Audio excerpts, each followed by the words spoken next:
कुछ स्लो है यार।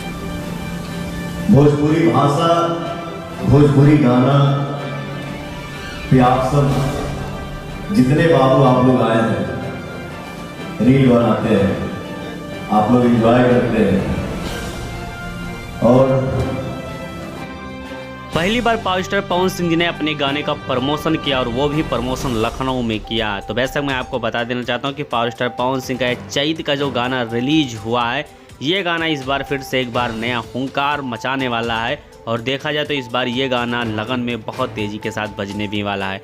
तो वैसे मैं आपको बता देना चाहता हूँ कि पावर स्टार पवन सिंह का ये गाना अगर देखा जाए तो काफ़ी अच्छा रिस्पांस भी देने वाला है मार्केट में। इसी की वजह से खेसारी लाल यादव का गाना प्लाजो अभी तक रिलीज नहीं हो पाया था, क्योंकि खेसारी लाल यादव को पता था कि पावर स्टार पवन सिंह का गाना रिलीज होते ही हमारे गाने का जो व्यूज़ होता है उसकी बैंड बज जाती है।